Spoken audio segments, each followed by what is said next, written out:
The train encounter, the 7:42 a.m. train to Chicago, was packed with the usual crowd of commuters, tourists, and business travelers. Chen clutched her portfolio bag tightly as she navigated through the crowded aisle, searching for her assigned seat. The scholarship interview at Northwestern's graduate program was her shot at changing everything. She couldn't afford to arrive flustered. "Excuse me," she said to the elderly woman, blocking the aisle with her oversized luggage. "I need to get to car 3. The woman smiled apologetically and moved aside. Maya finally found her seat, 1-4B. Wedged between a college student with headphones and what appeared to be an empty window seat. She settled in, pulling out her interview notes one more time. The train lurched forward, and Maya felt the familiar mix of excitement and terror that came with chasing dreams. At 24, she was older than most graduate school applicants, having spent 3 years working 2 jobs to save enough money for this opportunity. "Is this seat taken?" A deep voice interrupted her thoughts. Maya looked up to find a man in an impeccably tailored navy suit standing in the aisle. He was striking in that effortless way that suggested wealth and confidence, with dark hair and intelligent brown eyes that seemed to take in everything at once. "No, it's yours," she said, gesturing to the window seat. He settled beside her, with fluid grace, and Maya caught a hint of expensive cologne. She tried to refocus on her notes, but his presence was distracting in a way that made her pulse quicken. "Graduate school interview?" he asked, noticing her Northwestern folder. "How did you know?" The combination of nervous energy and determination is hard to miss. "I remember that feeling." Smile was warm and genuine. "I'm Daniel, Maya." She found herself smiling back despite her nerves. "What did you interview for?" "MBA, but that? It was 15 years ago. Different lifetime." There was something in his tone that made her curious, but before she could ask, the train hit a rough patch of track. Her coffee cup tilted dangerously, and Daniel's hand shot out to steady it. "Thank you," she said, acutely aware of how his fingers brushed hers. "Crisis averted," he said lightly, but didn't immediately move his hand away. Maya felt an unexpected flutter in her chest. This wasn't like her. She was focused, practical, always keeping her eye on the goal. But something about Daniel made her want to forget about interviews and scholarships and just exist in this moment. "So what are you hoping to study?" he asked. "Social work. I want to develop programs for underserved communities." She paused, then added, "I know it's not the most lucrative field, but it matters to me." "The most important work rarely is," Daniel said quietly. "What made you choose that path?" Maya found herself opening up in a way she rarely did with strangers. "I grew up in public housing. Saw what happens when people don't have support systems. I want to be the person I wished I'd had back then." Daniel's expression grew thoughtful. "That's remarkably brave." "It's just necessary." "No," he said firmly. "It's brave." The train began to slow as they approached the Chicago station. Maya felt a strange pang of disappointment that their conversation was ending. "Good luck with your interview," Daniel said as passengers began gathering their belongings. "Thank you." Maya stood, slinging her bag over her shoulder. "It was nice meeting you, Maya," he called as she started to move toward the exit. "I hope you get everything you're hoping for." Something in his voice made her turn back, but he was already lost in the crowd of departing passengers. As she stepped onto the platform, Maya couldn't shake the feeling that their brief encounter had shifted something inside her, though she couldn't quite name what. The interview at the Northwestern campus buzzed with autumn energy as Maya made her way to the School of Social Work. The interview had gone better than she'd dared hope. Professor Williams had been particularly interested in her community outreach proposal, and the questions had felt more like a passionate discussion than an interrogation. "We'll be in touch within 2 weeks," the admissions committee chair had said with what Maya chose to interpret as an encouraging smile. Now walking across the quad with her portfolio bag lighter somehow, Maya felt a cautious optimism. She'd done everything she could. The rest was out of her hands. Her phone buzzed. With a text from her roommate, how did it go? Also, weird question, but did you meet anyone named Daniel on the train? Someone called looking for you? Maya stopped walking, staring at the message. Someone called looking for her? She quickly dialed her roommate's number. Jess, what do you mean someone called looking for me? I know, right? This guy called about an hour ago, asking if Maya Chen lived here. Said he met you on the train and wanted to make sure you got to your interview, okay? I told him you weren't back yet, but he seemed genuinely concerned. Maya's heart did an unexpected flip. Did he leave a number? Nobody said he'd try. Again later, Maya, who is this guy? His voice was like seriously smooth, and he had this confidence that made me think he's probably gorgeous. I don't know, Maya said honestly. We just talked on the train for like an hour. I don't even know his last name. Well, he obviously made an impression. Normal people don't track down strangers to check on their interviews. After hanging up, Maya wandered through downtown Chicago, too restless to head straight home. Daniel had found her somehow. The thought was both thrilling and slightly unsettling. She'd given him her first name and mentioned Northwestern, but how had he gotten her number? Her phone rang, displaying an unknown Chicago number. Hello, Maya. It's Daniel. From the train this morning. The sound of his voice sent warmth spreading through her chest. Hi, my roommate said you called. Ow! How did you find me? I have a confession to make, he said, and she could hear the slight nervousness in his voice. I may have used some resources I shouldn't have. I wanted to make sure your interview went well, and I realized I didn't get your number. Resources? I'll explain when I see you. Are you free for dinner? I know a place. Maya hesitated. Everything about this felt surreal. There was something about Daniel that made her want to throw caution to the wind. I'm not exactly dressed for anywhere fancy, she said, looking down at her modest interview outfit.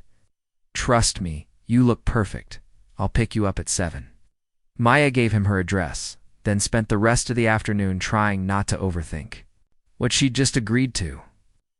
At exactly 7 o'clock, a sleek black car pulled up outside her apartment building. Daniel emerged from the back seat, and Maya's breath caught. He'd changed from his suit into dark jeans and a cashmere sweater that probably cost more than her monthly rent. He looked effortlessly elegant in a way that made her suddenly conscious of her simple dress and cardigan. You look beautiful, he said, opening the car door for her. This is a bit much for a first date, Maya said, sliding into the leather. Interior, assuming this is a date, would you prefer it to be? Daniel asked as he settled beside her. I honestly don't know what to expect with you. Good, he said with a smile that made her pulse race. I like keeping you guessing. The restaurant was intimate and elegant, the kind of place Maya had only seen in movies. The hostess greeted Daniel by name, leading them to a corner table. With a view of the city lights, so Maya said once they'd ordered, Are you going to tell me how you found me? Daniel's expression grew serious. I made some calls. I know people who know people. I'm sorry if that crossed a line. It should feel creepy, but somehow it doesn't. Maya studied his face. What aren't you telling me, Daniel? He was quiet for a long moment. I don't usually do this. Meet someone and feel like I need to see them again immediately. It's been a long time since someone surprised me the way you did this morning. I surprised you? Everything about you. Your passion, your honesty, the way you talk about wanting to help people like it's the most natural thing in the world. Maya felt heat rise to her cheeks. Most people think I'm naive. Most people are cynical. There's a difference. As the evening progressed, Maya found herself relaxing into the conversation. Daniel was intelligent and funny, asking thoughtful questions about her work and her dreams. But she couldn't shake the feeling that he was holding something back. What do you do for work? She asked as they shared dessert. I run a company, he said carefully. We focus on urban development and social impact investing. That's oddly vague. I try to keep work and personal life separate.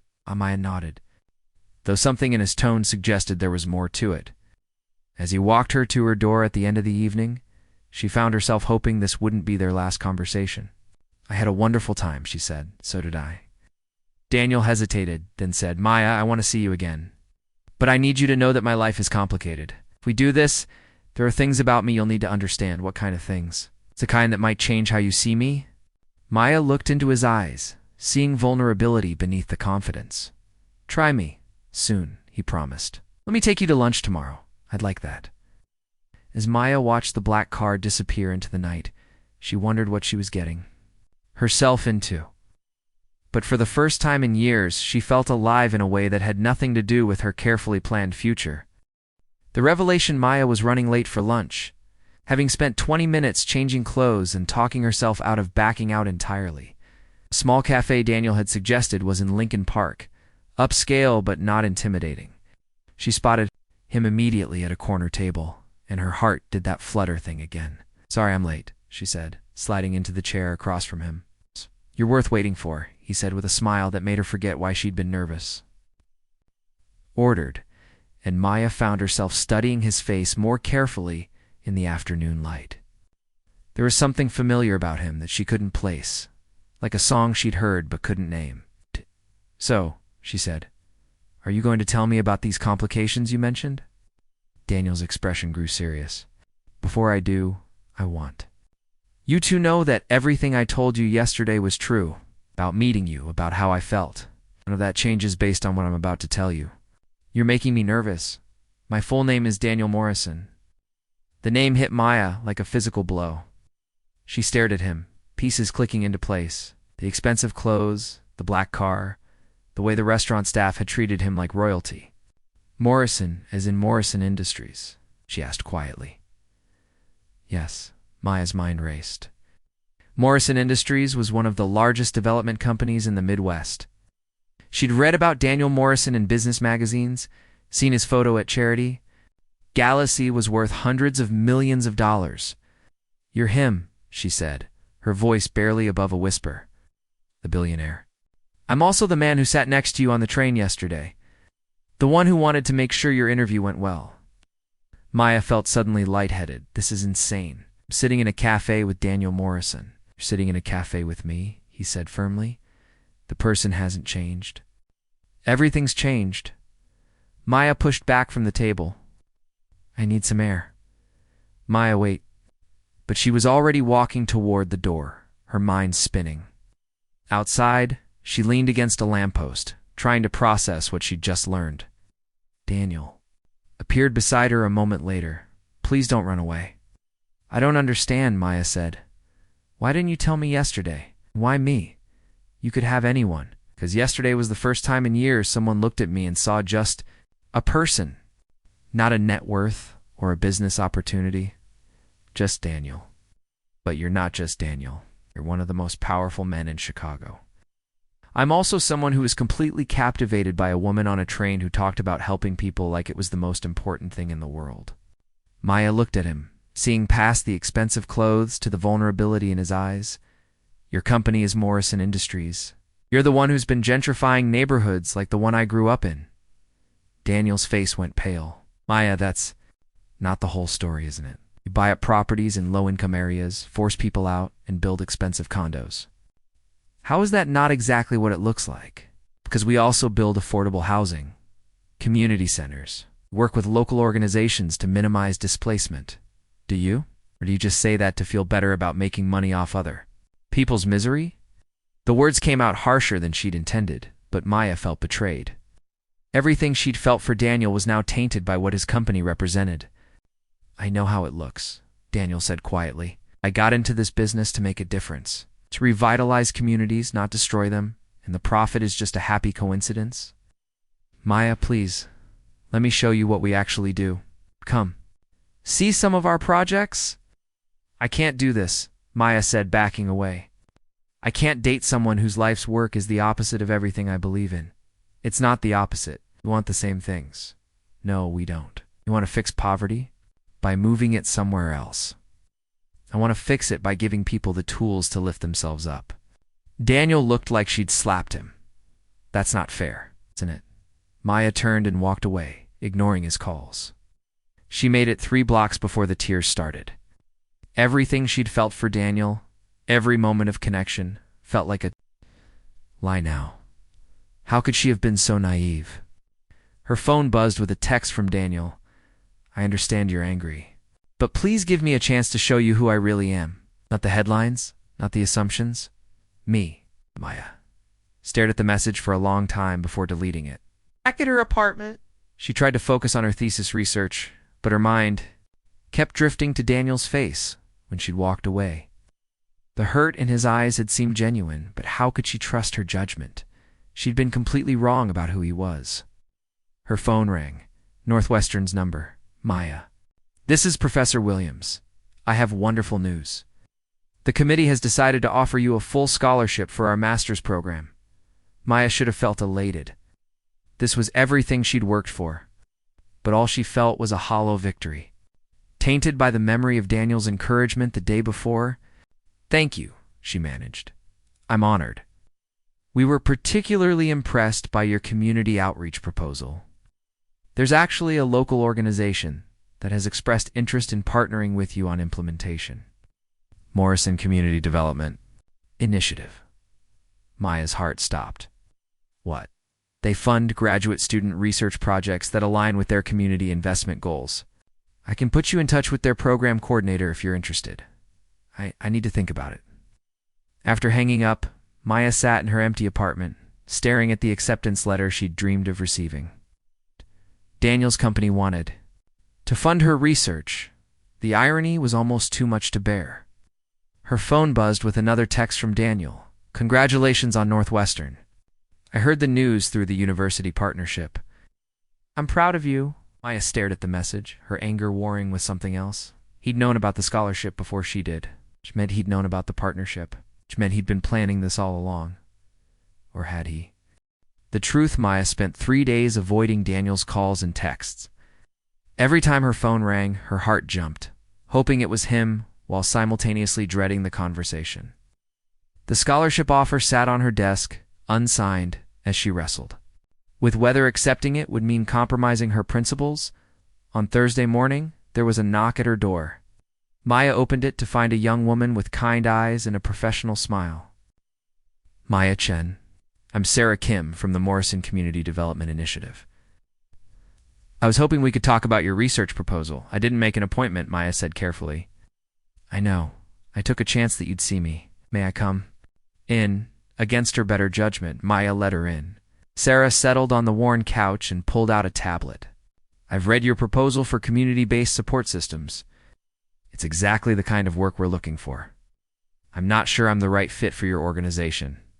Because of Daniel Morrison." Sarah's directness surprised Maya. "He told me you might feel that way. He sent you." "Actually, no. I came because your proposal is brilliant, and I've been working on similar programs for 3 years. Daniel doesn't even know I'm here." Sarah swiped through images on her tablet. "These are some of our current projects. This community center in Pilsen serves 400 families. We kept rent-controlled apartments for existing residents while building new housing. This job training program in Little Village has an 89% employment rate." Maya studied the photos, surprised by what she saw. These weren't the soulless developments she'd expected. They were vibrant communities with green spaces, local businesses, and diversity. "I thought Morrison Industries was about gentrification," Maya said. "Under the previous CEO, maybe? But Daniel changed everything when he took over 5 years ago. He restructured the entire business model around community impact. The previous CEO, his father, Richard Morrison, he built the company on pure profit margins. Daniel spent 2 years fighting the board to change direction. It cost him millions in shareholder value." Maya felt something shift in her chest. "I didn't know. Most people don't. Daniel doesn't publicize his philanthropy. But he's funded housing for over 2,000 families, created 1,500 jobs, and kept communities intact instead of displacing them." Sarah showed Maya more photos, testimonials from residents, and employment statistics. With each image, Maya felt her assumptions crumbling. "Why are you telling me this?" Maya asked. "'Cause I think you could help us do even more. Your research could revolutionize how we approach community development. And Daniel, he's in love with you," Sarah said simply. "I've worked with him for 3 years. I've never seen him like this." After Sarah left, Maya sat in her apartment, staring at the scholarship papers. Everything she'd believed about Daniel, about his company, had been wrong. The man who'd sat beside her on the train, who'd worried about her interview, who'd looked at her like she was remarkable, was exactly who she'd thought he was. Her phone rang. Daniel's number? Hello? She answered quietly. Maya, I wasn't sure you'd pick up. I wasn't sure I would either. I met with Sarah Kim today, she said. She showed me your projects. She wasn't supposed to do that. Why didn't you tell me about changing the company, about the community programs? Because I wanted you to like me for me, not for what I do. Maya closed her eyes. I was horrible to you. You are protecting something you believe in. I respect that. I made assumptions based on a reputation I inherited. I don't blame you. You, Daniel, Maya said, her voice breaking slightly. I'm sorry, don't be. Can I see you? I have something to show you. An hour later, Maya found herself in Daniel's car, driving through the streets of her childhood neighborhood. But it looked different now. There were new windows in the community center, fresh paint on the apartment buildings, and a playground. Where an empty lot used to be, started here last year, Daniel said as they walked through the area. Working with existing residents to improve housing while keeping it affordable. Maya recognized Mrs. Rodriguez from her building, playing with her grandchildren on the new playground equipment. Maya, Mrs. Rodriguez called out. Mia, what are you doing here? Visiting, Maya said, hugging the older woman. Did you know they fixed the heat in our building? And look at this beautiful playground. The young man who runs the project, he actually listens to what we need. Maya glanced at Daniel, who was studying the ground with unusual interest. The young man, Maya asked. Very handsome, very polite. He speaks Spanish, which impressed all the abulitis. Morrison, I think his name was. After they left, Maya turned to Daniel. You speak Spanish? I learned it in college. It seemed important if I was going to work in urban development. You really did change everything, didn't you? I tried, too, but there's still so much work to do. I could use someone with your vision. Maya stopped walking. Is that what this is? A job interview? No, Daniel said firmly. This is me trying to show you that we want the same things, that maybe we could want them together. Daniel, I know it's complicated. I know there are things about my life that would be difficult. But Maya, I haven't felt this way about anyone in years, maybe ever.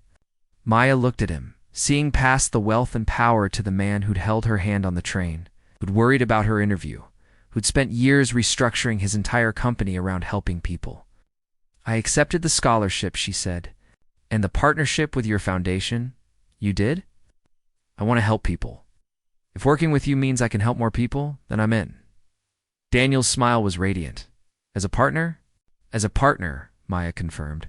In work and ... And whatever this is between us? Daniel stepped closer. What is this between us? I don't know yet, Maya said honestly. But I'd like to find out.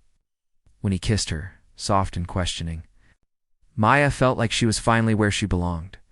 Not in first class or economy, not in boardrooms or community centers, but right here, with someone who saw the world the way she did and wanted to change it for the better. Are you sure about this? Daniel asked against her lips. I'm sure.